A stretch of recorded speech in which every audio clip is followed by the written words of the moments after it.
I want to speak of the tree people again. I have spoken of them before, but this time I want to follow the tree people into the gardens. Gardening was so important in the ancient times and very much part of the life of Waitaha, the people of peace of Aotearoa, New Zealand. They came here a long time ago, and against all the understandings of the archaeologists of today, they say that they brought not only the kumara when they arrived nearly 2,000 years ago, but also the potato. If you read the history books, it was only Captain Cook and others like that who brought the potato. But the interesting thing about the potato in this land is that the Māori word for potato, for the seed potato, is peru. And if you just step back from that word and see P-E-R-U, you finish up with Peru, which is of course the home of the potato and the kumara. It's been a great mystery for many years as to, well, a big question, a controversial question of how the kumara got into the Pacific Islands, if there's no record of the Polynesian ever reaching South America. But of course they did, and we know that, but that's another story.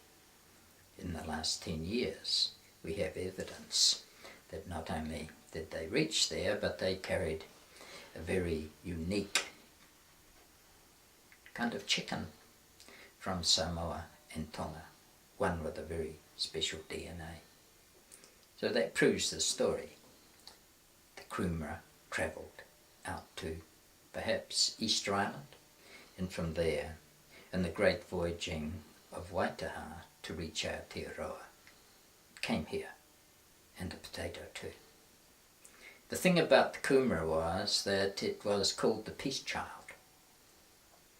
And when it was brought out here, we know from the ancient chants that the women on the waka, and half the women of, say, Rakahotu's canoe, half the crew were women, and those women carried 2 kumara, one strapped, one bandaged, if you will, beneath each breast.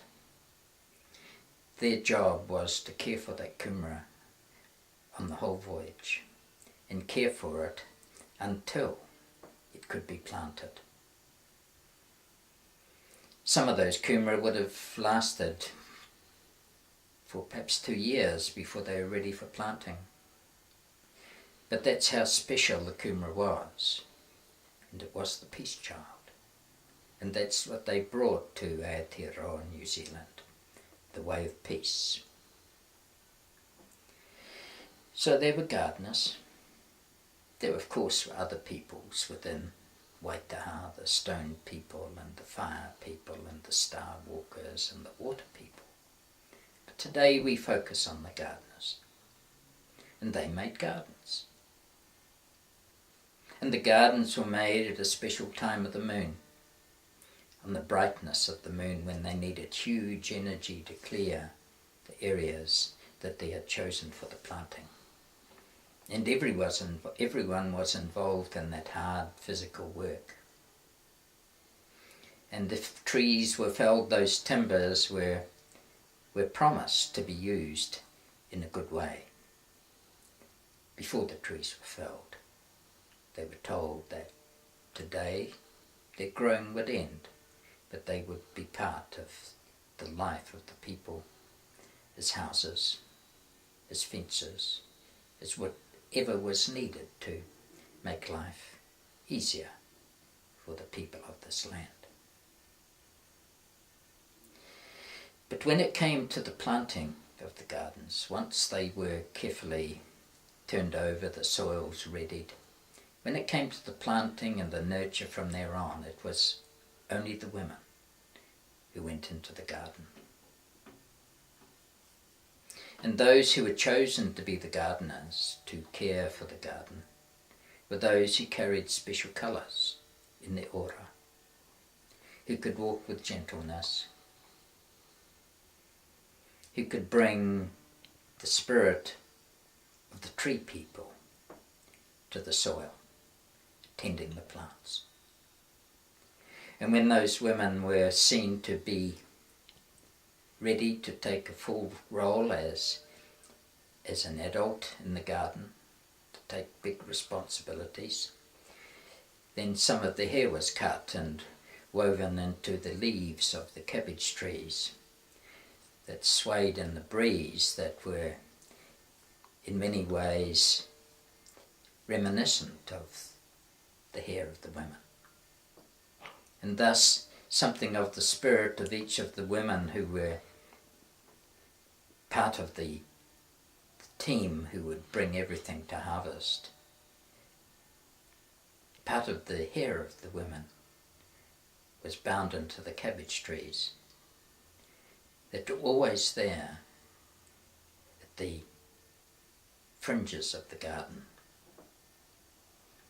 And when we look for the gardens in the land today, as an archaeologist, as someone who's looking at things and trying to say where did the people live and where did they plant, we look for cabbage trees.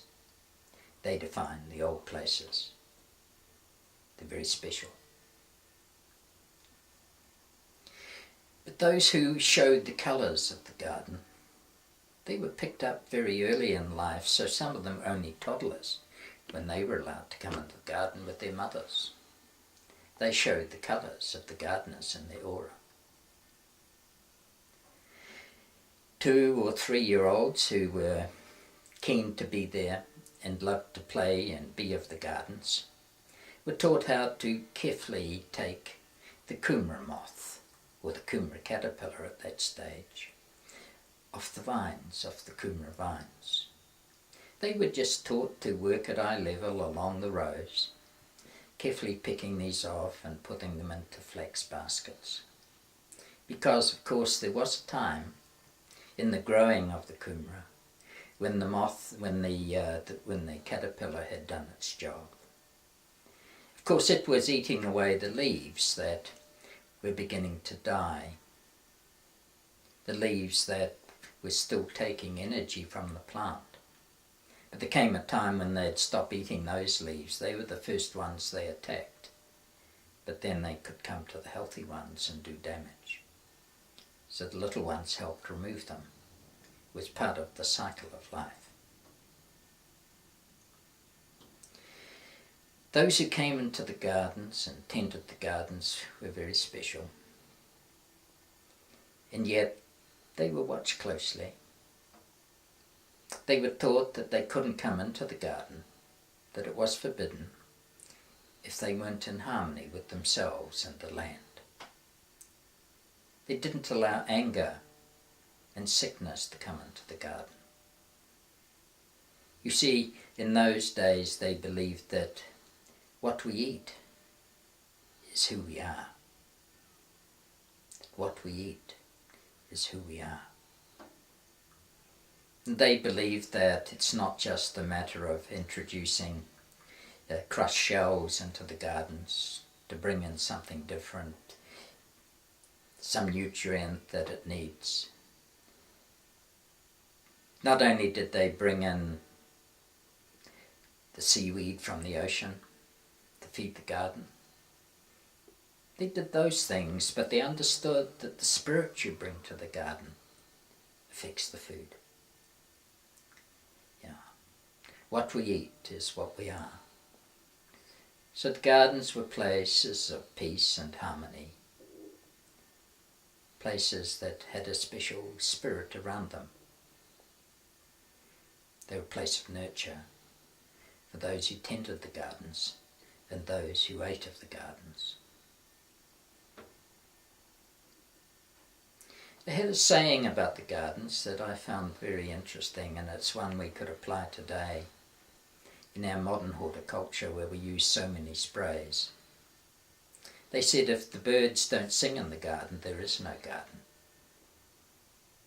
If the birds don't sing in the garden, there is no garden. the soil is dead.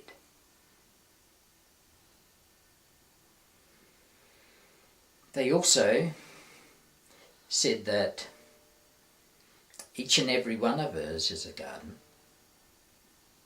That was the understanding of the old ways. Each of us is a garden. The newborn child is a garden to be nurtured and fed. The garden within each of us is very special. We can grow in a beautiful way by attending to who we truly are, finding the truth of our journey, understanding that within us is something to be nurtured, a mana, a spirit, something that is bigger than ourselves in a rather special way, that we can tend and nurture and bring into the fullness of the harvest. Each and every one of us is a garden.